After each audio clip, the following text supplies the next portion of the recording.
Are COVID-19 cases slipping through our southern border? It's Holy Week for Christians and a few days away from Passover for Jews. We've got a rabbi and a bishop here to talk about balancing our faith and social distancing at the same time. And an entrepreneur is going to join us to tell us what he's doing to help keep small businesses afloat in his state. Spicer & Company starts right now.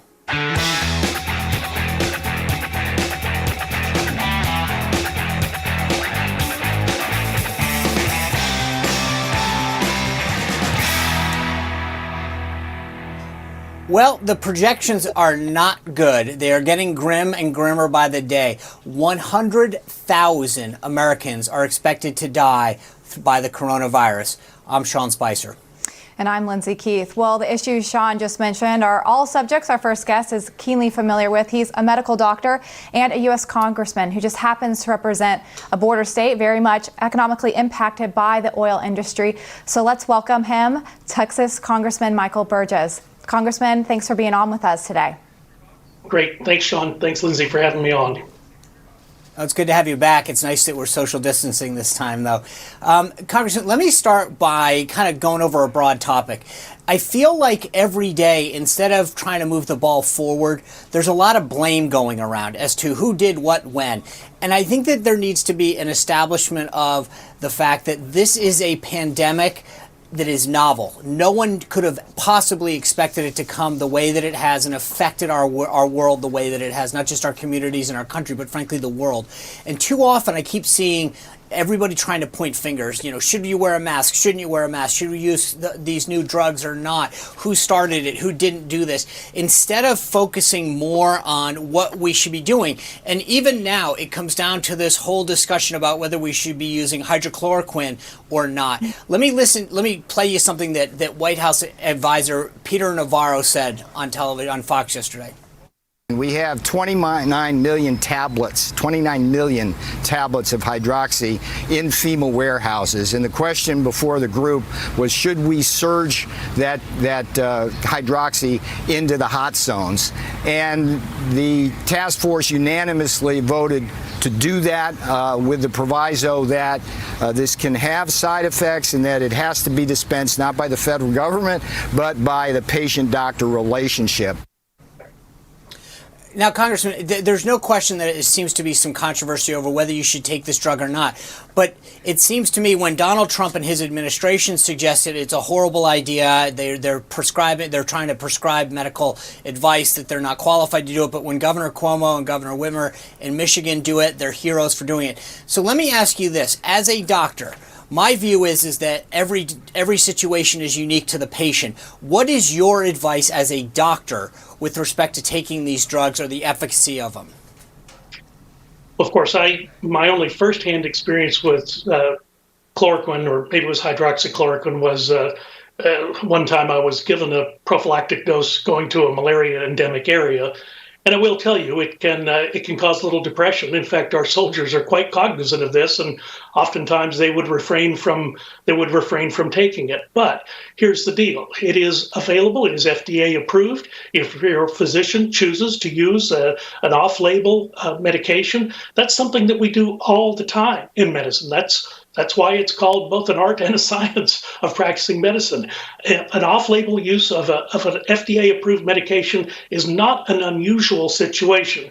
What's unusual here is that you have just so many people that potentially could benefit and such a high number of doses available that it puts some pressure on people to make a decision pretty quickly. But, you know, one of the things that I'm looking for is there's got to be at least some preliminary, maybe we won't have the gold standard randomized double-blind controlled studies, but we should have some studies, some use studies that begin to at least point us in the direction this is helpful or not helpful. And I think that's really what we need.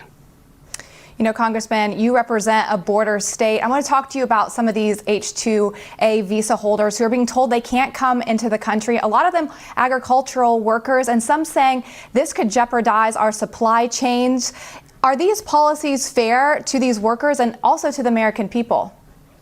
Well, here's this exposes one of the tough things about this. Yes, H-2A agricultural seasonal workers or guest workers. There's also H-2B, which are non-agricultural, people who might work in some type of labor. And these are individuals that are coming to us from another country. We don't know quite what the public health implications of that are. We do know that we are restricting our own workers from going to work. And on some levels, it doesn't make any sense to be bringing people in from a country where you're not sure of what the status is of their public health systems. And at the same time, we're telling our workers not to work. I grant you it's a tough situation. I think people are going to have to think creatively about ways around this. And clearly, the people who produce the agricultural goods, we want them to be able to bring their goods to market, bring their harvest in. At the same time, we don't want to bring in individuals who might be further jeopardizing American citizens. So it's a tough one to. You can see arguments on both sides, but just on the face of it, telling our people not to work and then saying we got to bring someone else in to do the work, but we can't be sure if they're safe, and yet we don't want our people working because we don't want them to not be safe. Some of this argument just seems to be circuitous. Hey, Congressman, obviously being from Texas, you probably know a lot about oil, or at least hang around with a lot of people who know about oil. The president's had a lot to say about this. The price of oil has dropped significantly, and he's been talking to member OPEC nations about the price of oil and the production thereof. Let me play you a clip of what he had to say about OPEC. Russia, a big part of their economic well-being is from oil. Well, oil is at a record low. Nobody's ever seen anything like it. It's actually lower than you even think. And it's to their advantage. Obviously, it's to Saudi Arabia's advantage. They told me they're discussing, Saudi Arabia went much further than that. He thinks that a deal is going to be made at 10 million barrels reduction, and maybe more than that. He actually indicated it would most likely be much more than that. So we'll see what happens. I mean, we're going to see what happens. But as far as OPEC is concerned, I mean, I was against OPEC for years and years because I thought it was very unfair to our country. Now, forgive me if this sounds like a naive question, but when I filled up my car last and the gas signs that I've seen, the price of oil and the price of gas keeps dropping. Why is that not a good thing for the American people? Well, short term, yes, it is. It is in its own way. It provides a bit of a stimulus.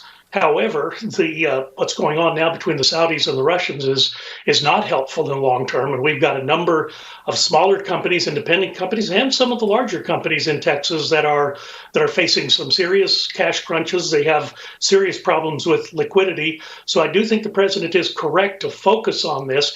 And the other thing is what didn't make any sense at all. We did this huge response package, Response 3.0, I call it, also known as the CARES package, and did not allow for the refilling of the Strategic Petroleum Reserve while the price of petroleum is cheap. It's the old Economics 101, buy low, sell high. And right now it's low and we're not buying, and that makes no sense.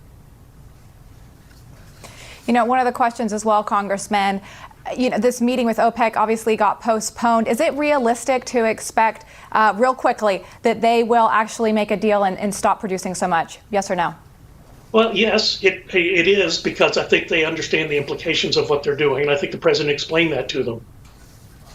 Hey, Congressman, thank you very much for sharing. I appreciate you coming back and sharing your insight. When we come back, we're going to be joined by our company to break down the news of the day.